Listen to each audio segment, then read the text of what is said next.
En Nurses Online, el espacio para la salud va sumando especial interés y por eso también más contenidos. En este caso vamos a dialogar con una profesional de España. En instantes nos va a atender la doctora Ana Pérez Ballesta. Esta joven médica de familia, además de ser una apasionada por su profesión, se dedica en Instagram a la divulgación de temas vinculados a la salud, tales como mitos, buenos hábitos, referencias científicas y datos curiosos, todo con un estilo ameno y entretenido, donde suele sumar a su marido, también médico. La doctora Ana se incorpora a la importante lista de profesionales de primer nivel de todo el mundo que consultamos en temas de salud.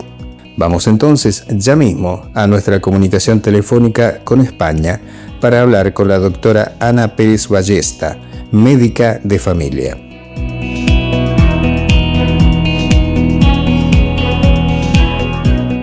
Bueno, la presentación y algunos datos que les he podido dar de redes y demás nos anticipa y nos pone ahora en la comunicación telefónica con quien les he presentado y les he dado todos los datos, la doctora Ana. Ana, un gusto de saludarte a tantos kilómetros de distancia. ¿Cómo estás? Un placer, Carlos. Muy bien, muy bien. Bueno, gracias. Muy agradecido.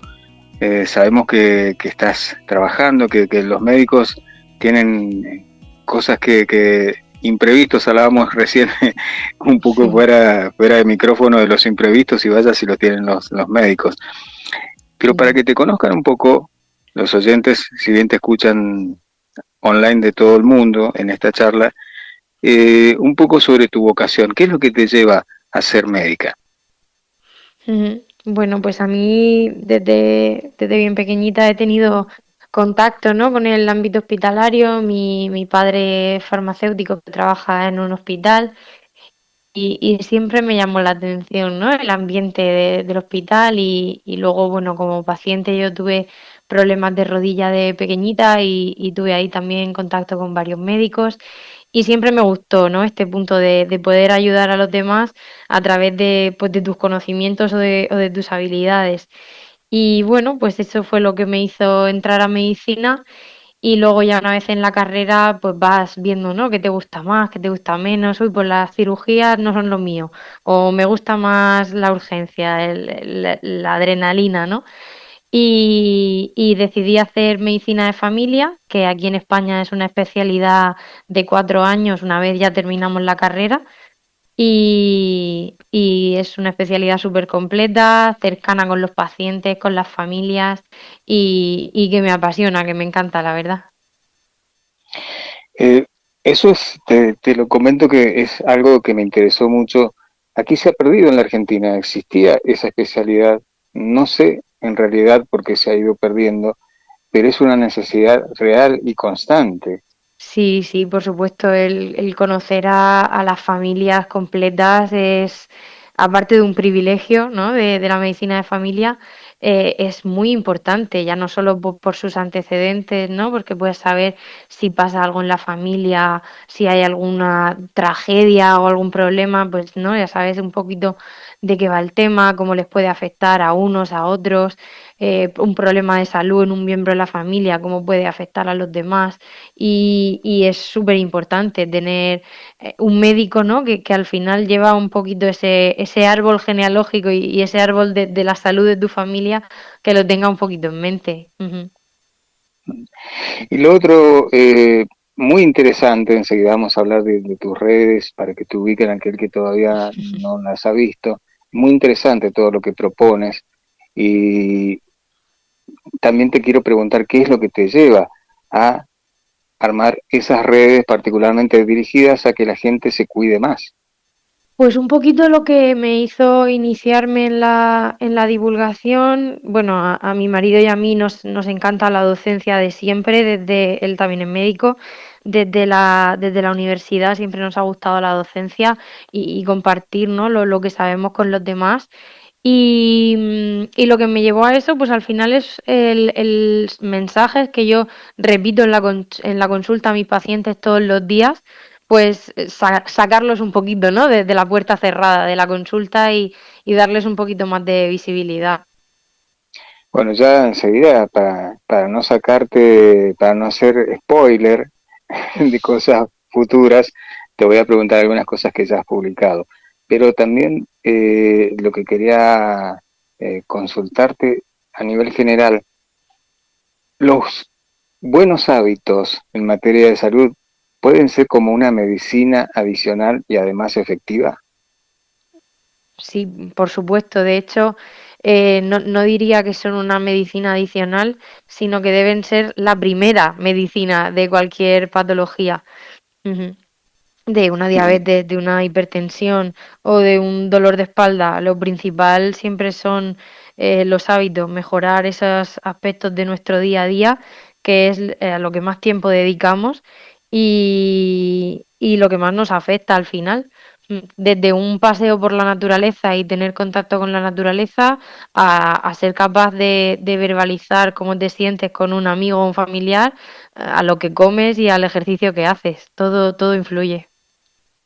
bueno, justamente eso te lo preguntaba. Primero, no sé, ¿ustedes también se acostumbra a decirles pacientes, los que atienden? Sí, bueno, pacientes un poco más en el ámbito médico, personas en realidad, ¿no? Al final Ujú. es lo que tratamos a la persona en su completo, sobre todo en atención primaria. Hay que intentar pues no centrarse en la enfermedad, ¿no? La persona es mucho más que los síntomas que le ocurren. Pero sí, al final pues tendemos un poquito a simplificarlo un poco como paciente. Bien, bien. Quería tomar esa palabra porque justamente sobre lo que nos comentabas recién es que los que nos hacemos atender por los médicos, en realidad somos impacientes con esos consejos. Preferimos ir a la medicina, no, pero deme la Sí. receta. Mientras les estás dando estos consejos generales que nos estabas comentando. Y a veces el dormir bien, el alimentarse adecuadamente y el hacer ejercicio, bueno, a veces no, como nos dijiste recién, siempre son la base para que la medicina, los medicamentos sean cada vez menos. Sí, efectivamente, es un poco el objetivo y lo que yo siempre intento inculcar a mis pacientes, ¿no? Y en redes, que esa debe ser la base de todo y que ya vendrán las pastillas después si con eso no conseguimos mejorar. Pero es verdad que hay muchísimas personas que te dicen, no, pues yo no estoy dispuesto a dedicar este esfuerzo y este tiempo, porque al final, en el ritmo de vida que llevamos hoy día, cuidar muchos de esos aspectos de nuestros hábitos se convierte en un esfuerzo cuando no debería serlo y prefieren la comodidad de una pastilla, con los posibles efectos secundarios que eso pueda tener. Claro, claro que sí. Ujú. Ahora yendo a algunos de los consejos o temas que propones en tus redes, por ejemplo, la pregunta que seguramente te han hecho es si comer o cenar tarde hace mal. Sí, ese vídeo concretamente, la pregunta es si cenar tarde engorda. Y como Mm, tal, cenar tarde no va a hacer que cojas más peso si lo que tú cenas es lo mismo que cenas a las 8, que si tienes la oportunidad de cenar pues más tarde a las 11, el hecho de la hora de la cena no te va a engordar per se, pero sí que es verdad que cenar de forma tardía y acostarse inmediatamente sí que puede pues afectar al sueño y afectar a otros niveles, pero como tal, cenar tarde, esa afirmación es un mito, pero cenar tarde sí que puede tener otras implicaciones, sobre todo en lo que te digo del sueño. Ujú. mm. Sí, sí, eso es importante. Con respecto a los horarios de los ejercicios, ¿hay algún horario en el día que sea más beneficioso? Sí, bueno, lo más fisiológico para nuestro cuerpo a la hora de levantarnos, el momento del día en el que estamos más activos, lo más fisiológico sería hacer ejercicio por las mañanas, que es cuando antiguamente, ¿no? El hombre prehistórico era cuando estaba activo, cuando había luz, cuando salían a cazar. Pues ese sería el mejor horario, pero en caso de pues estar trabajando, no tener disponibilidad por las mañanas a primera hora de la tarde sería lo más adecuado. Unas 2 o 3 horitas mínimo antes de ya iniciar el momento de relajarnos en casa y descansar, para que no nos interfiera esa activación del deporte con la hora de dormir.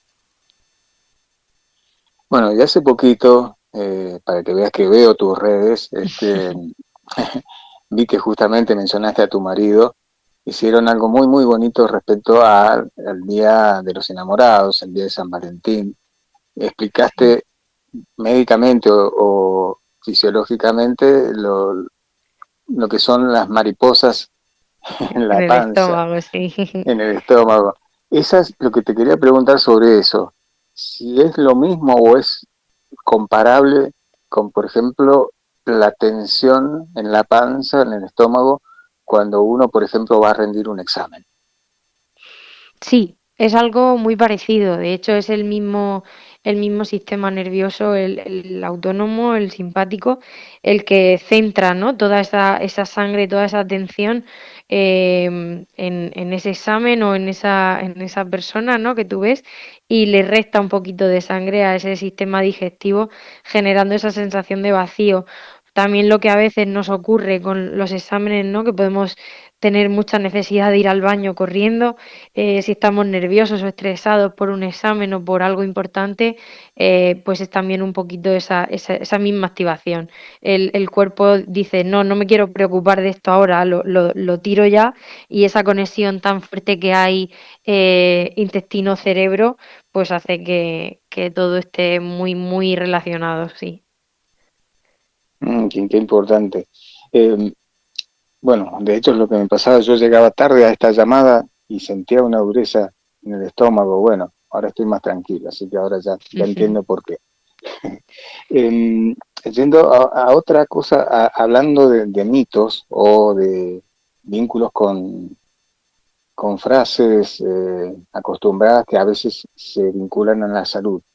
Al menos Ujú. acá en Argentina o en Latinoamérica, eh, cuando uno se preocupa mucho o está muy estresado con determinado tema, uno le dice a esa persona, pero no te hagas mala sangre por determinado problema. ¿Eso puede tener algún vínculo real con respecto a la salud? Sí, realmente sí que tiene relación el estrés y el tener pensamientos, ¿no? que nos invaden y ser incapaz de desconectar. Al final sí que de forma crónica esos niveles de cortisol, de hormona del estrés tan elevados, sí que pueden hacernos enfermar al final. Entonces esa mala sangre, esa enfermedad, ¿no? que antes, antiguamente la sangre era uno de los principales transmisores de la enfermedad, eh, pues sí, viene de ahí precisamente, porque una persona que está todo el tiempo preocupado, pensando en qué va a pasar o qué problemas y no es capaz de salir de ese bucle, al final esos niveles de estrés en el cuerpo te enferman. Ujú. Mm, Interesante eso. Otra consulta que quería hacerte, bueno, todos atravesamos y sufrimos cada país con determinadas medidas lo que fue en la pandemia y concretamente los diferentes encierros que se establecieron por la pandemia de coronavirus. Ujú. Eh, Han pasado varios años. Con respecto a lo que pueden ser diferentes afecciones que hayan quedado, otras que hayan aparecido en vínculo con el coronavirus. ¿Han notado algo de eso? ¿Algo como consecuencias posteriores a la pandemia en otro tipo de situaciones de salud? Sí, lo que yo más he notado y he vivido a nivel personal entre compañeros, entre pacientes y alrededor es el boom, ¿no? de patología a nivel de salud mental, sobre todo, que empezó con ese encierro, esa sensación de agobio, de no poder salir, de al final mantenido en el tiempo que llevaba tristeza a esos cuadros de ansiedad, incluso de depresión. Y parece que desde ahí, pues ya la salud mental a nivel de la sociedad, ¿no? Pues ahora mismo estamos en una auténtica pandemia a nivel de ansiedad, estrés, depresión. Para mí ha sido el cambio más importante. Luego, bueno, por supuesto, durante los meses de la pandemia, pues un montón de patologías crónicas no se pudieron atender como era debido y todavía algunos pacientes no han retomado sus revisiones como antes, aunque hayan pasado ya 5 años prácticamente, pero, pero sí, sobre todo a nivel, yo lo que más destacaría a nivel de salud mental, sin duda. Mm, Eso también Ujú. tiene un interés realmente vario. Quería preguntártelo. Eh, Otra cosa que me olvidé preguntarte específicamente, ¿en qué lugar estás viviendo de España en estos momentos? Yo vivo en Murcia, en el sur de España, una región pequeñita, poco conocida, pero con mucho sol y con mucho calor en verano, pero en Murcia sí. Bueno, al menos la escuchamos aquellos que no hemos tenido el gusto de visitar España, la hemos Ujú. escuchado en más de una ocasión. Eh, Eso también me pone en otro contexto para la pregunta que te quería hacer. Los pueblos, aquellos lugares que no están tan cercanos a las grandes ciudades, a los grandes conglomerados, se vive mejor, pero con respecto a las ciudades se habla mucho de las enfermedades modernas. El estilo de vida afecta también a la salud, ¿verdad?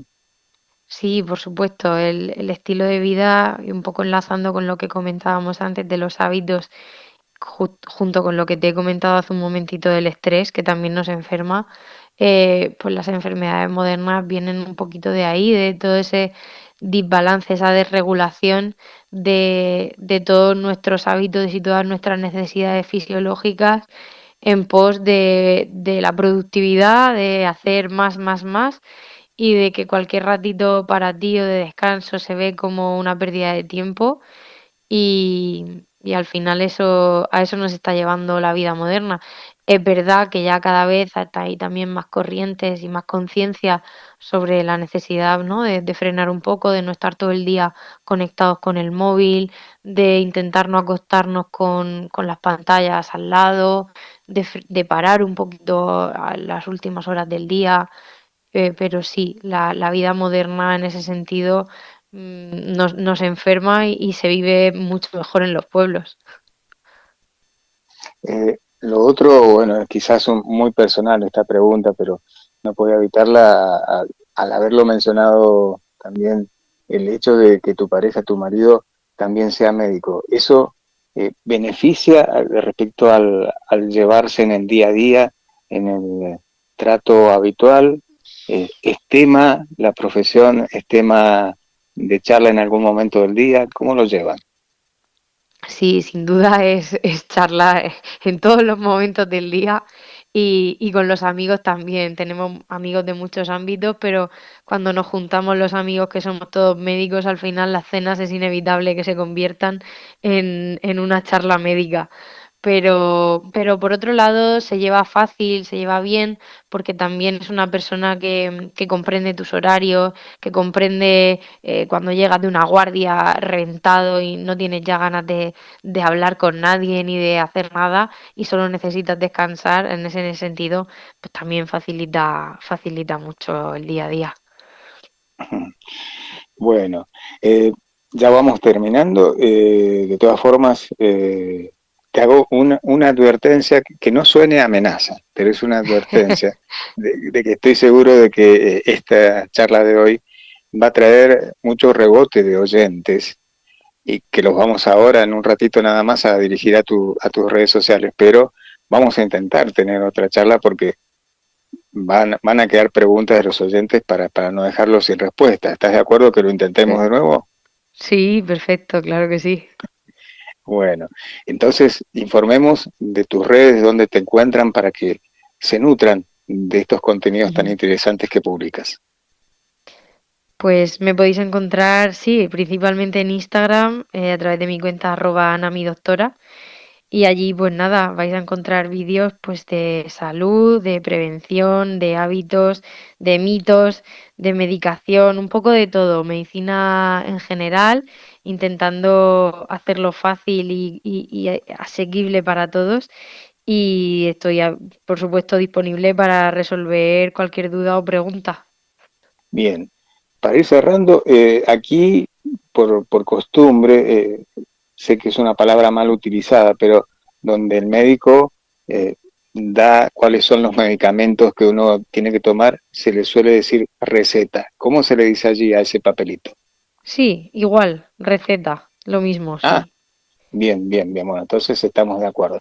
Entonces, a manera de receta verbal, si quisieras resaltar tips o consejos generales para el cuidado de la salud para los oyentes que escuchan esta primera charla contigo, ¿cuáles serían? Pues para mí lo básico, y son cosas que a mí también me cuesta cumplir, ojo, pero intentar dormir 7, 8 horas, alimentarte lo más natural posible, sin alimentos procesados, refrescos, etcétera, y tener un buen círculo de personas a tu alrededor con quien poder hablar y compartir. Esos serían como mis 3 pilares básicos de la salud y, y al final pues los que te ayudan a mantener todo lo demás. Bien, esa es la receta entonces. Esa es la receta, esa sería mi Bueno, receta clave, mi receta básica. ahí está, firmado y sellado por Ana, mi doctora. Bueno, Ana, realmente te agradezco la amabilidad de esta primera charla. No vamos a abusar en la cantidad próxima, pero cada tanto vamos a necesitar, ¿eh? Yo te voy a Muy avisar bien, y voy a pedir, como se dice aquí, voy a pedir turno de atención y cuando me lo des, ahí acordamos otra charla. ¿Te parece? perfecto, estupendamente, Carlos. Muchísimas gracias. Bueno, gracias. Un abrazo desde Argentina para ese bello lugar que es Murcia. Otro abrazo desde aquí para vosotros.